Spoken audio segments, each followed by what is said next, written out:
안녕하세요 여러분. 오늘 7월 8일 목요일 아침입니다. 새로운 피조물 고백기도집 우리 50페이지 첫 번째 50페이지의 역대하 20장 20절 함께 나누겠습니다. 너희는 너희 하나님 여호와를 신뢰하라. 그리하면 견고히 서리라. 그의 선지자들을 신뢰하라. 그리하면 형통하리라. 너희는 너희 하나님 여호와를 신뢰하라. 그리하면 견고히 서리라. 그의 선지자들을 신뢰하라. 그리하면 형통하리라. 너희는 너희 하나님 여호와를 신뢰하라. 그리하면 견고히 서리라. 그의 선지자들을 신뢰하라. 그리하면 형통하리라. 아멘. 우리가 형통하게 되고 견고히 서고 하는 모든 것들이 기반은 하나님의 말씀입니다.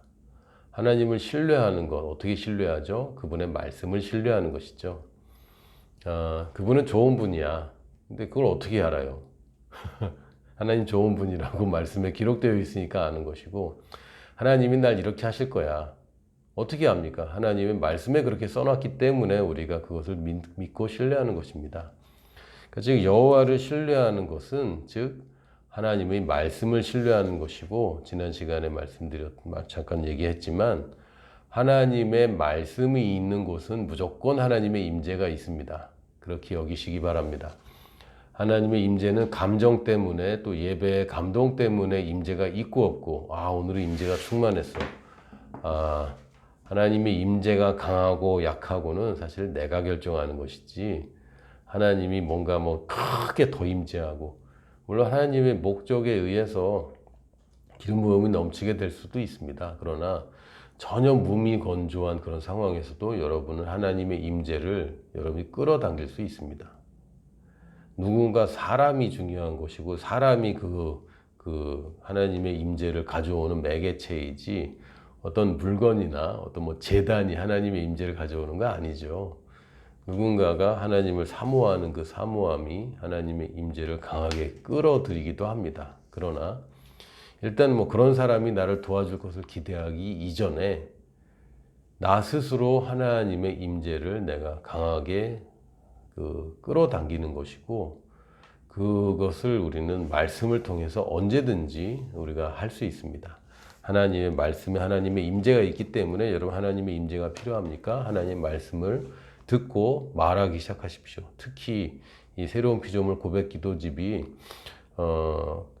굉장히 다양한 말씀 가운데서 우리 삶에 가장 중요하고 기본이 되는 말씀들을 이제 발췌를 해서 정리를 해놨고, 이 주제별로도 다 이제 정리를 했잖아요.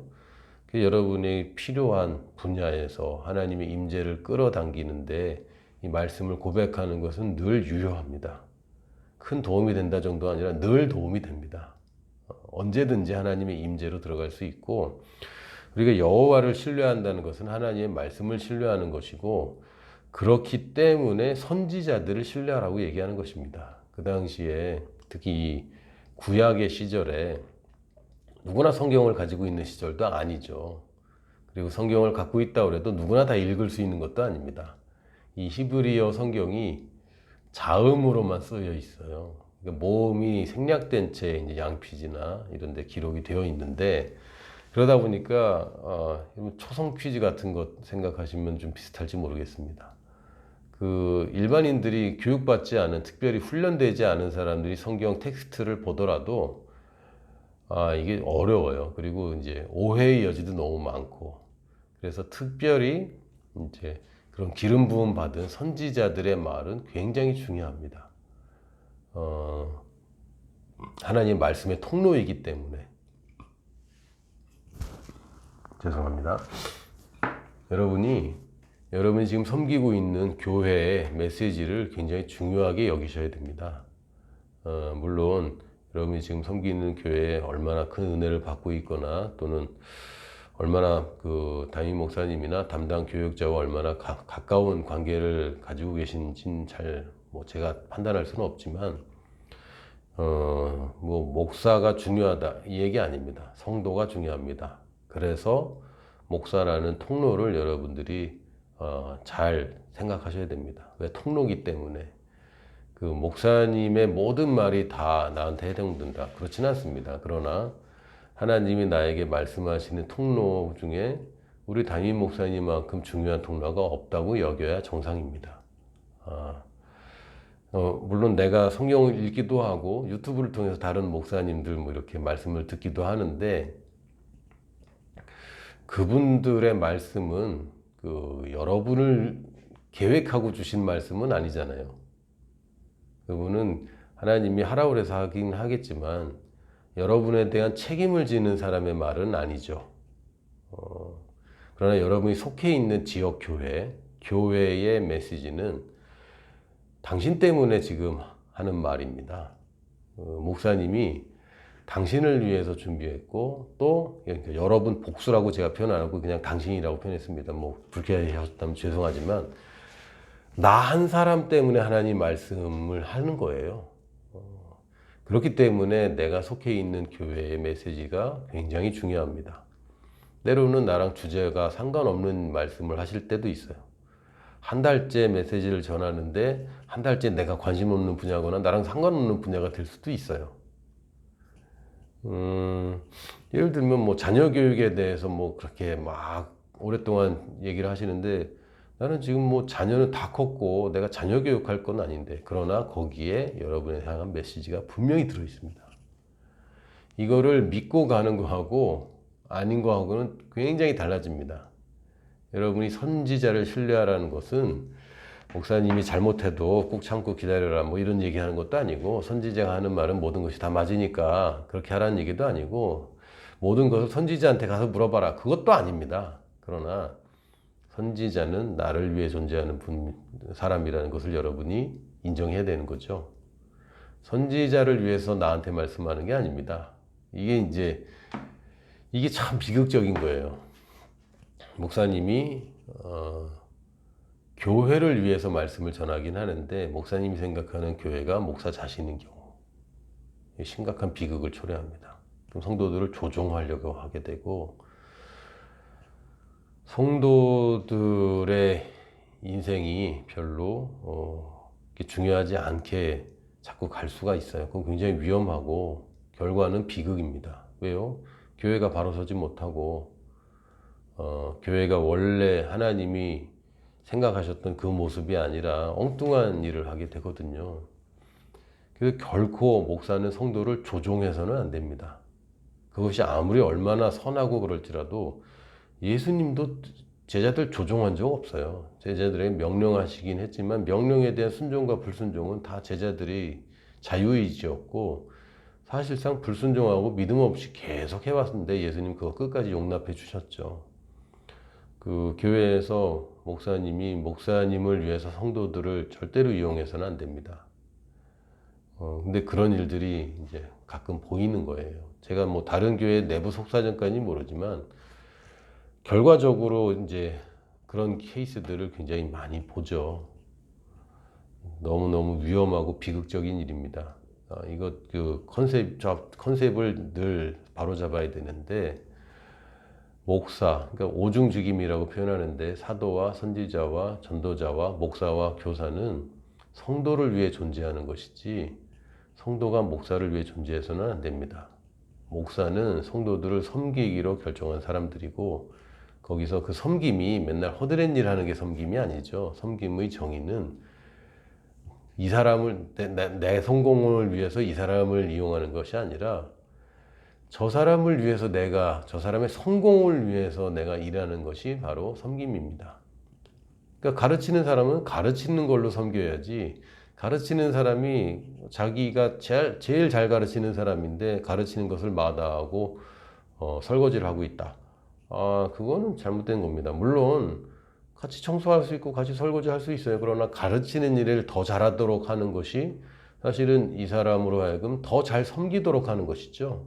그래서 교회를 개척할 때는 어떤 직업을 가지고 개척을 하는 것을 더 좋다고 봅니다.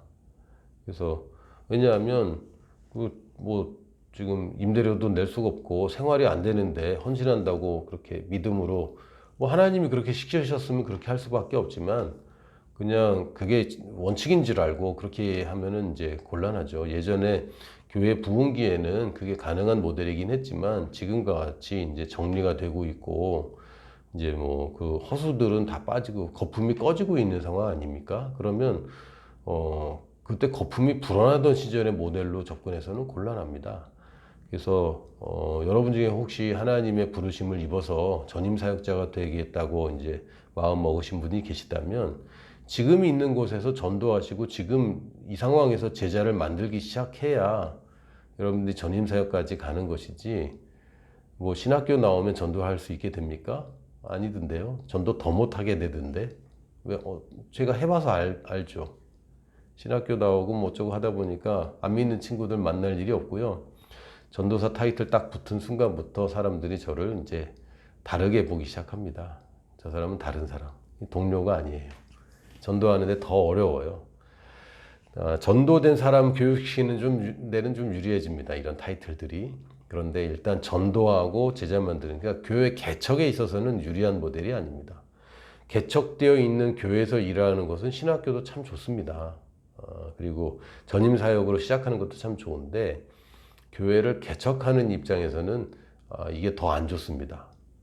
그리고 일단 뭐 생활이 어려워지니까 먹고 사는 문제는 가장으로서는 해결을 해야 되는데 먹고 사는 문제는 그 사모님한테 전담하고 기도와 말씀에만 집중한다고 하시는 목사님들 보면 참 안타깝습니다. 왜냐하면 지금 그럴 상황이 아니고 전도해서 교회가 더 커지고 어느 정도 규모가 갖춰지기 전까지는 목사님이 전임 사역을 할 수 있는 그런 여력이 안 되는 거죠. 그런데 교회가 커지고 더 성도들도 많아지고 목사님이 섬겨야 될 대상이 많아졌는데 그럼 목사님이 이제는 다른 직업을 가지고 하는 것은 그것도 이상한 그림인 거예요. 그래서 그럴 때는 목사님이 뭐 다 이제 그만두고 목회에만 전념할 수 있게 되는 거죠. 이런 일들이 자연스러운 것인데 그게 좀 이상할 수도, 뭐 좀 자연스럽지 않은 것 같습니다. 그냥 상식적으로 돌아가면 참 편한데, 이 종교라는 이름으로 굉장히 불편하게 만들고 있어요. 그래서 뭐 여러분이 아는 분 중에 그런 분이 없을지라도 여전히 지금 그 목사님들이 고통당하고 그럴 필요 없는 고통을 당하고 있는 경우도 참 많이 있고, 덩달아서 성도들도 잘못된 교회관과 잘못된 그런 그림 때문에 고통당하는 일이 사실 굉장히 많고요. 지금 지금 이제 그런 고통을 당하고 있는 분들은 제가 거의 만나지 않습니다. 왜냐면 뭐 소속 교회가 다르고 어쨌든 고통당하면서도 그 교회에서 잘 붙어 계시기 때문에 뭐 저를 만날 일은 없어요. 제가 언제 만나냐면 그분들이 교회를 떠났을 때 이제 저도 만나게 되죠. 근데 그러면 이제 얘기를 들어보면 참 안타깝더라고요. 일단은 저도 목사의 한 사람으로서 정말 면목이 없습니다. 저도 뭐 목사의 자격을 갖추고 목사가 된 것 같지는 않고 지금도 다 까서 이렇게 면밀히 살펴보면 뭐 면밀히 살펴보면 뭐 대충 봐도 목사로서 부족한 부분이 워낙에 많이 있어요. 그래서 여기서 선지자를 신뢰하라는 얘기는 목사가 인격적으로 잘못돼도 그거는 다 무조건 순종해라. 목사가 이상한 거 시켜도 막말하고 귀감이 안 돼도 그 사람을 잘 따르고 그 사람을 신뢰하라는 얘기가 아니라 선지자가 전하는 말씀을 신뢰하라는 얘기입니다. 그분이 인격적으로 어쨌든지 간에 선지자가 선포하는 말은 하나님의 말씀이라면 그것은 나를 위해서 지금 선포되는 것이지 선지자 좋으라고 선포되는 게 아닙니다. 그래서 선지자를 신뢰하면 누가 복을 받는 겁니까? 내가 형통하게 되는 겁니다. 지금 여러분이 이제 목사님의 부족함 때문에 거기에 상처가 있거나 또 마음이 아프신 분들도 있을 수 있어요. 그게 저희 교회 성도일 수도 있어요. 이 웃을 일이 아니죠. 너무 죄송합니다. 일단 계시다면 너무 죄송하고요. 저라는 인간을 신뢰하라는 이야기로 받아들이시고 또 제가 하는 모든 일들 거기에 순종하라는 얘기 아닙니다. 그리고 분별하셔야 됩니다. 이제 뭐 성도가 창업을 하면 저랑 얘기하죠. 목사님 이렇게 이렇게 됐어요. 그럼 제가 제 아는 한에서 뭐 이렇게 이렇게 되는 건가요? 이렇게 이렇게 뭐 이건 어떤 생각해 보셨어요? 뭐 이렇게 얘기하지만 그걸 그냥 덥석 목사님이 이런 얘기 꺼냈으니까 이건 무조건 이러라는 얘기 아닙니다. 그러라는 얘기가 아니라 그래서 사업이 목사님이 이건 인정해 준 사업이라고 뭐 이런 식으로 그것도 굉장히 위험하죠. 그런 얘기 아닙니다. 그게 아니라 목사님이 하는 모든 말을 다 신뢰하라는 얘기가 아니라 하나님의 말씀을 신뢰하라는 얘기입니다. 그리고 선지자를 신뢰해야 되는 건 그분의 인격과 나랑 성향이 다르고 심지어는 정치 성향이 다를지라도 마음에 안 들지라도 저분의 말투가 마음에 안 들고 할지라도 저분이 정말은 하나님의 말씀을 신뢰하기 위해서 저분을 내가 용납하기로 결정하는 것입니다. 그래서 선지자를 위해서 선지자를 신뢰하는 게 아니라 나를 위해서 성도를 위해서 목사가 존재한다고 말씀드렸잖아요. 그래서 목사가 부족한 그 인격과 또 여러 가지 성품에도 불구하고 여러분이 그의 말을 존중해야 되는 것은 특히 말씀을 전할 때 강단에서 선포되는 메시지는 여러분이 굉장히 존중해야 됩니다. 저는 이거 배웠어요. 어떻게 배웠냐면 실패를 통해서 배웠고 뭐 솔직하게 말씀드리면 제가 그 다른 교회나 어떤 제가 속하지 않은 그룹에서 하는 집회들이나 아무리 유명한 목사님이라고 해도 저 별로 이렇게 가서 듣고 싶지 않습니다. 왜냐하면 힘들어요. 앉아있기도 힘들어요. 차라리 절에 가면은 좀 편할 수 있을 것 같아요. 전혀 다른 말을 하면 이 사람들은 이렇게 생각하는구나. 그렇죠. 여기는 이렇게 불교는 이걸 믿는구나. 저건 완전히 틀린 건데 요건 좀 비슷하네. 이제 이러고 그러고 들을 수 있어요. 근데 비슷한 이야기인데 다른 이야기를 들으면 굉장히 힘듭니다. 똑같은 텍스트를 어떻게 저렇게 볼 수 있는가.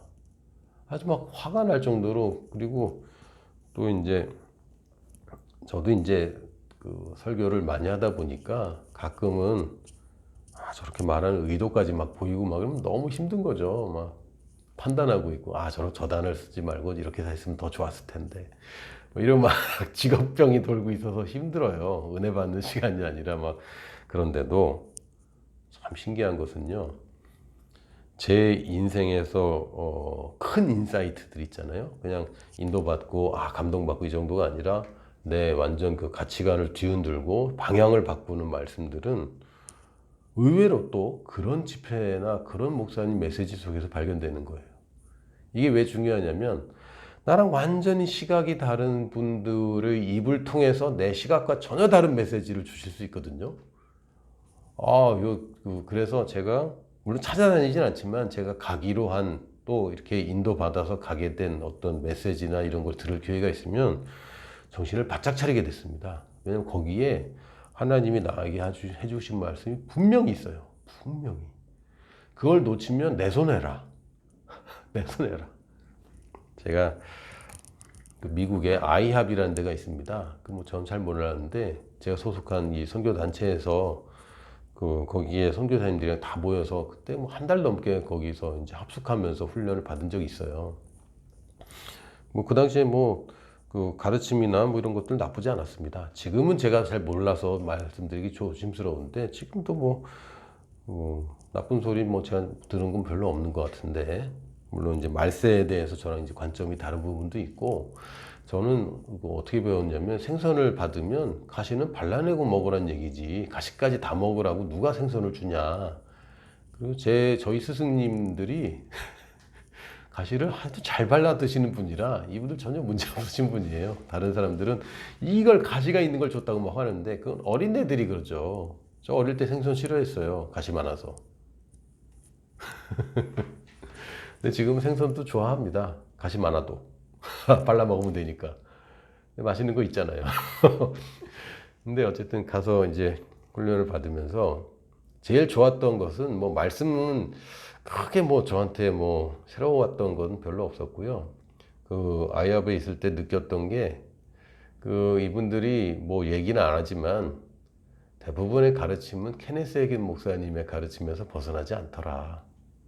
기본은 그 E.W. 케년 목사님이고요. 거기 그 아이합의 서점에 가면 E.W. 케년 목사님 많이 팔았고 제일 많았던 책 중에 하나가 잔 레이크 목사님 책이 많더라고요. 그래서 이 흐름을 보면은 케네스 해긴 목사님의 가르침에서 크게 벗어나지 않는구나. 다 기본이 믿음의 말씀 뿌리 거기에 그러니까 오순절 운동을 이해를 못하면 아이합이 어디서 나왔는지를 알지 못하는 거고요. 이 원조랑 이게 어떤 흐름인지 모르면 그 메시지들 자체가 막 되게 신선하게 느껴질 수는 있는데요. 사실은 뭐 새롭게 그렇게 많이 안 보였어요. 뭐 몇 가지 다듬어지고 또 거기서 아주 그 집중한 메시지들 중에 아주 탁월한 메시지들이 있었지만 메시지 자체는 해긴 목사님 그리고 강사 한 분이 아주 탁월한 강사 한 분이 계셨는데 그걸 가르침은 데이브 로버스 목사님 성령의 삶 능력의 삶 그 내용 바로 거의 그대로였습니다. 근데 누구한테 배웠다는 얘기를 안 하더라고요. 근데 저는 그 책을 다 읽은 사람이고 그 책의 교정을 봤던 사람이기 때문에 교정 보면 참 좋아요. 아주 그냥 단어 하나하나 막 열심히 읽게 돼서. 그러니까 뭐 너무 좋은 거죠. 근데 어쨌든 뭐 책 내용을 너무 잘 알고 있고 한글로도 보고 영어로도 보고 그 여러 번 읽었던 사람이기 때문에 흐름이라든지 딱 보면은 느껴지는 게 있거든요. 저분도 그 책 최소한 저분 배웠다가 적어도 저분은 그 책 읽은 분이거나 아니면 뭐 같은 스승에게서 이렇게 나왔거나 뭐 이런 게 보이지 않습니까? 근데 어쨌든 뭐 가르침 받는 것이 좋았던 것도 뭐 있긴 있었는데 가장 좋았던 것은 기도에 전념할 수 있다는 건 참 좋더라고요. 24시간 기도하는 집이 있고 언제든지 가서 기도하고 기도를 오래 할 수 있고 그게 이제 흐름이 되고 같이 다 하니까 그냥 그렇게 되는 겁니다. 그래서 기도를 많이 하고 하다 보니까 계시가 일어나는 거예요. 성경을 읽기만 해서 계시가 일어나는 게 아니라 계시라는 것은 사실은 내 혼이 놓아져야 되는데 특히 방언 기도를 하는 것만큼 계시에 도움이 되는 게 별로 없는 것 같습니다. 물론 말씀이란 재료는 있어야 됩니다. 있어야 되는데 재료만 놔두고 요리를 안 하면 음식은 안 나와요. 근데 이 방언 기도를 하면 성령님이 요리를 다 계속 주시는 거죠. 그래서 그때 기도를 하는데 야, 이 성경이 이런 구절이었다고? 한 번도 배워보지도 않았고 한 번도 생각도 안 해본 계시들이 일어나는데 와 너무 벅찬 거죠. 그래서 한 달 반 만에 이제 돌아왔어요. 돌아와서 이제 제가 모시던 이제 그 섬기던 교회에 가서 이제 예배를 첫 주일입니다. 다녀와서 첫 주일 제가 한 달 반 동안 얼마나 많은 계시를 갖고 이제 야, 나 이런 계시를 받았어라는 이런 자신감과 딱 이런 걸 가지고 딱 있는데 그날 예배를 드리는데 그날 담임 목사님이 선포하는 말씀에 제가 그렇게 한 달 반을 기도해서 얻어낸 계시의 90%를 그 50분에 다 풀어내시더라고요. 허탈하더라고요. 허탈해. 한편으로는 감사한 게, 야, 내가 받은 계시가 맞았구나. 내 생각이 아니라 이거 하나님 주신 게 맞구나. 왜냐면 담임 목사님도 똑같은 얘기를 하시니까. 확인되는 건 참 좋았는데, 한편으로는 난 무슨 짓을 한 거냐, 이게. 배우면은 이렇게 빠르고 쉬운 것을 안 배우고, 그러니까 담임 목사님이 다 가르쳐 주는 건데, 그러니까 배우면은 훨씬 쉽잖아요. 근데 내가 알아내려고 하면 한 달 반 걸리는데 배우면은 그 설교 하나에 90%가 들어있는 거죠. 그러니까 내가 이게 겸손하지 못한 자가 물론 계시 받은 게 나쁘다는 얘기는 아닌데 내가 겸손하고 하나님의 통로를 인정하고 선지자를 신뢰하면 내가 굉장히 시간을 절약했을 것이고 이게 지혜로운 건데 내가 이 부분을 더 강화시켜야 되겠다 라고 그때 마음 먹었는데 그럼에도 불구하고 10%는 이걸 지구상에서 나 말고 아는 사람이 있을까 싶을 정도의 지금은 그러지 않습니다. 그때는 좀 그런 마음이 들었어요. 이 초보자들이나 이 풋내기들이 좀 그런 생각합니다. 그래서 제가 솔직하게 말씀드리는 거예요. 그 당시에는 제가 이 지구상에 이런 계시를 받은 사람 나밖에 없지 않을까 막 이러고 있는데 그때 뭐 그러면서 어쨌든 10%는 내 오리지널이다 막 이러고 있었단 말이죠. 근데 그 주에 핵임 목사님 책을 이제 한 권을 다시 읽게 된 책이 있습니다. 읽었던 책이에요. 다시 읽는 책이 있는데 그 책에 그 10%가 이미 나와 있더라고요. 그건 역시도 야 내가 받은 계시가 맞구나 라는 기쁨과 아휴 책만 잘 읽어도 되는 건데 책만 제대로 읽었어도 이 계시 위에 한 달 반을 기도해서 얻었다면 얼마나 더 놀라운 계시들이 있었을까요? 근데 기초는 안 놓은 채 내가 기초를 혼자 놓고 있으니 그 시간 동안 이 계시가 분명한 채 기도했다면 훨씬 더 좋았을 텐데 그렇죠? 그런 겁니다. 서양 속담에는 바퀴를 또 발명할 필요가 없다라는 얘기를 합니다. 바퀴가 있는데 바퀴라는 걸 왜 발명하려고 그래요? 누가 발명한 바퀴를 잘 쓰는 게 훨씬 유리한 거죠. 내가 바퀴부터 바퀴라는 세계를 모른 채 바퀴부터 발명하려면 자동차는 내 인생에서 발명 못 합니다. 나도 또 바퀴 만들고 거기서 순수레 만들고 마차 만들고 자동차까지 또 오랜 세월이 걸리겠죠. 그러나 바퀴라는 문화를 딱 접하고 나면 그 다음부터 훨씬 쉬워지는 것처럼 이걸 다른 표현을 하면 거인의 어깨에 올라탄 겁니다. 거인들의 어깨에 올라타고 가면 훨씬 빨리 가고 멀리 보면서 갈 수 있어요. 그러면서 내가 어느 날 또 거인이 되면 또 내 어깨에 누군가가 올라타겠지만 우리 멘토, 스승님, 여러분이 제자 되기로 결정한 그분을 신뢰하기 시작하십시오. 흠이 있고 부족합니다. 저는 참 감사하게도 한국교회에 정말 보물 같은 분들이 계시죠. 근데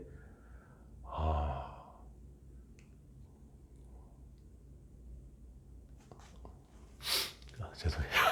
감동이 와갖고 정말 한국교회뿐만 아니라 이런 귀한 분들을 내가 어떻게 이렇게 가까이서 섬길 수 있었을까?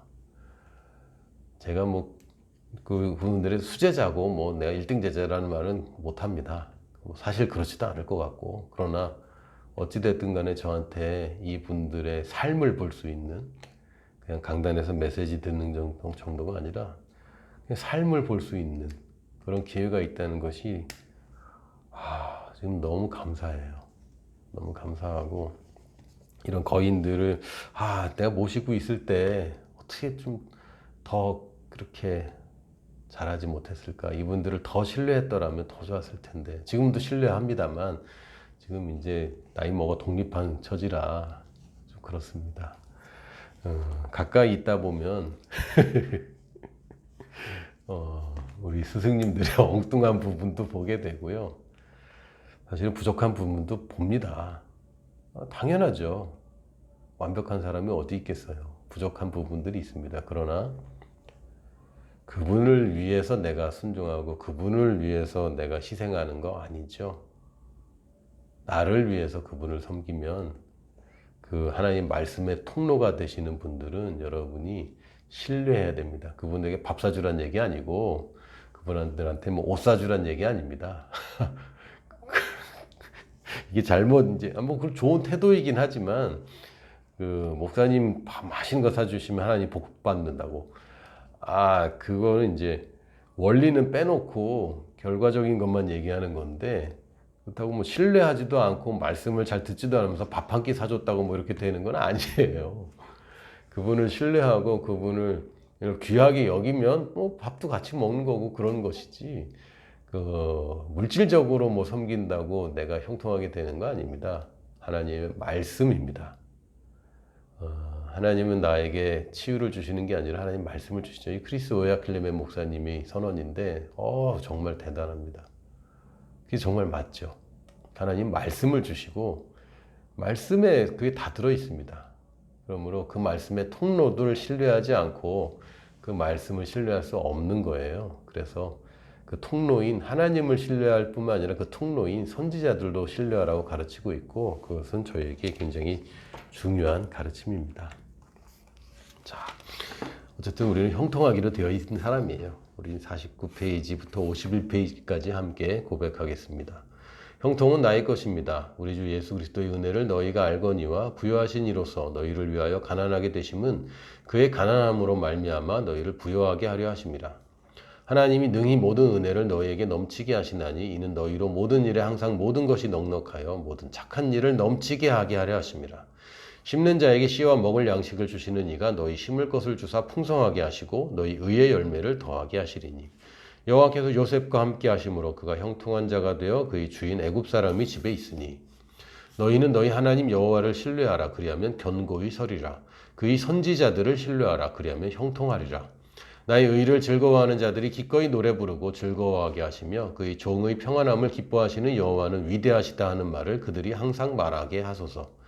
여호와께서 주시는 복은 사람을 부하게 하고 근심을 겸하여 주지 아니하시느니라. 그가 다시 외쳐 이르기를 만군의 여호와의 말씀에 나의 성읍들이 넘치도록 다시 풍부할 것이라. 예수 그리스도께서 부요한 자로서 가난하게 되신 것은 나를 부요하게 하기 위함입니다. 그러므로 거듭난 나는 부요한 자입니다. 부요는 하나님의 자녀의 권세입니다. 부요는 하나님의 선물입니다. 하나님께서는 나에게 재물 얻을 능력과 지혜와 기회를 주십니다. 내게는 언제나 하나님이 주시는 지혜와 능력과 기회와 만남을 잘 활용할 탁월한 영이 있습니다. 나는 하나님이 내게 주신 부요를 사용하여 영혼을 구원하고 하나님의 왕국을 확장하는 하나님의 군사입니다. 나는 부요한 자입니다. 나는 부자입니다. 할렐루야. 오늘도 부자처럼 사십시오. 형통한 자로 사십시오. 내일 또 만나요.